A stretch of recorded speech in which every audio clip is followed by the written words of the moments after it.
À Marseille, nous attend le docteur Louis Fouché, qui est médecin anesthésiste réanimateur à l'hôpital de la Conception à Marseille. Bonjour docteur, merci d'être en direct avec nous. Quelle est votre position à vous sur ces vaccins qui sont en train de se préparer et qui vont déferler dans quelques temps sur la France, visiblement?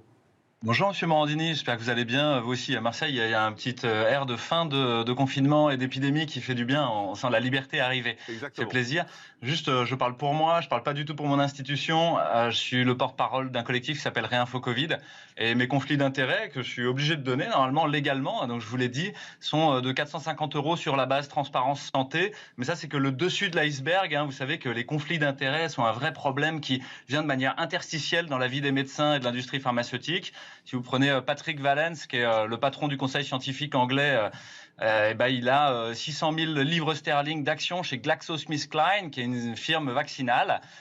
Et il a touché entre 2012 et 2018 plus de 5 millions de livres sterling de dividendes. Vous imaginez bien qu'il n'est pas complètement vierge dans la stratégie vaccinale gouvernementale. Vous étiez quasiment vierge, on a bien compris. Voilà. Quelle est votre position sur les vaccins ? Alors je pense qu'il faut un petit peu de contextualisation. Effectivement, on est dans une situation épidémique où la létalité est très faible. On est à 0,5% de létalité, c'est-à-dire la mortalité chez les gens positifs. Ça veut dire qu'il y a 99,5% des gens qui survivent quand ils ont un test positif. Et si vous prenez la mortalité, c'est 99,95% des gens qui survivent sans vaccin et avec une prise en charge sanitaire qui était un petit peu absurde. Donc ça veut dire qu'en fait, c'est déjà une maladie qui n'est pas très grave, mais qui encombre le système de santé. Et ça, Mike Ryan l'a dit, c'est le patron, le directeur exécutif du groupe sur les maladies émergentes à l'OMS. Il nous dit, il y a pire qu'un mauvais virus, c'est un mauvais vaccin. Parce qu'en fait, il s'agit justement d'aller sur des personnes saines et qui vont bien. Et vous devez être à un niveau de sécurité maximal parce que vous ne devez pas rendre malades des gens qui ne sont pas malades.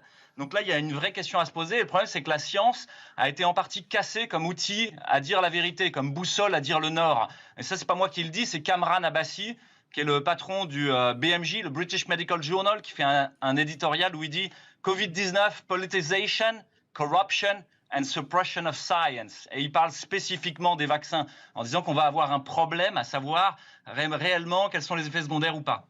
Il y a un problème de contextualisation juridique. Vous avez peut-être vu passer le fait que les effets secondaires et indésirables des vaccins ne sont pas remboursés par les firmes vaccinales. Qu'est-ce que ça veut dire? Ça veut dire que c'est vous et moi, avec nos impôts, qui allons raquer pour les effets secondaires. Oui, ça veut dire que c'est l'État qui prendra en charge les éventuels effets secondaires.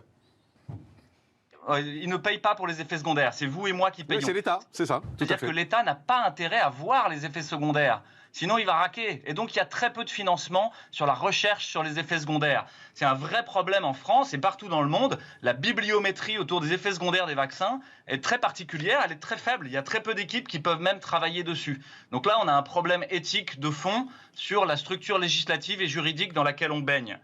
Il y a un problème économique, c'est un trop gros gâteau. Il va y avoir trop de conflits d'intérêts, vous le savez en fait.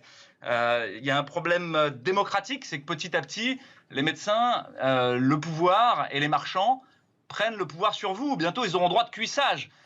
Donc, vous ne devez pas les laisser rentrer chez vous. C'est l'habeas corpus, c'est vous prémunir contre l'arbitraire. Docteur Louis Fouché, je comprends votre discours, mais juste pour être très clair, globalement, vous êtes d'accord que les vaccins, c'est utile et tous les vaccins qu'on a aujourd'hui sont utiles et sont efficaces. Vous n'êtes pas anti-vaccin globalement. Là, on parle bien du vaccin contre la Covid, on est d'accord? Anti-vax, pro-vax, en fait, c'est des mots qui écrasent la pensée. Les mots sont des fenêtres ou bien ce sont des murs. C'est Marshall Rosenberg qui dit ça, qui est le père de la communication non violente. La pensée des gens qu'on a en face de soi. Est-ce que vous êtes anti-vaccin ou pas, globalement? Non. Bien sûr que non. C'est un outil à disposition. Il faut juste le prendre comme il faut et regarder les stratégies alternatives. Qu'est-ce que vous dites aux gens? Vous êtes médecin, vous êtes dans un hôpital. Qu'est-ce que vous dites aux gens s'ils vous demandent est-ce que quand le vaccin arrive, je dois me faire vacciner? Quelle est votre réponse à vous? Vous leur dites quoi? Vous leur dites non? Est-ce que vous vous souvenez à la fin de Hold Up ce que dit Vincent Réliquet, le patron de l'EMZIB, qui est un médecin super?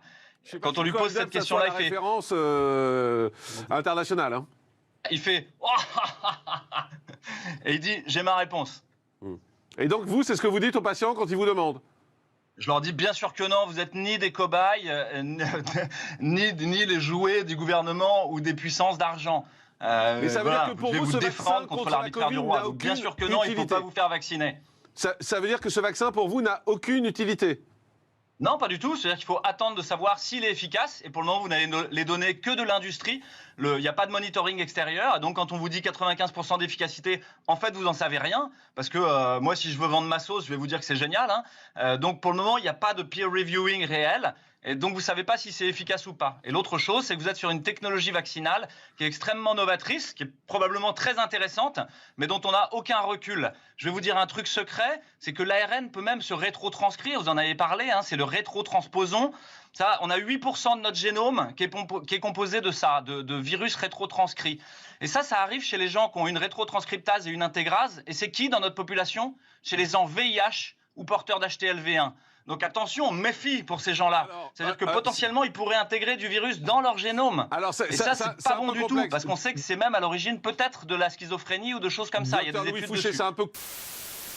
On est à Marseille, je suis loin d'être agressif, au contraire, je suis vraiment dans une vision non violente des choses et je m'accorde avec eux sur l'idée que les gens ont besoin d'avoir de la clarté et de l'intelligibilité sur le réel. Or, la narration médiatique et politique, elle est tout sauf claire en fait. Et là, c'est pas moi qui le dis, hein, c'est le rapport sénatorial sur la grippe H1N1. Et ça, il faut le relire. Il est très très bon parce qu'il vous explique qu'en fait, les firmes vaccinales ont tout fait pour que la peur soit l'argument principal de toute l'épidémie parce que finalement, c'est leur meilleur argument marketing, que ça emporte la décision.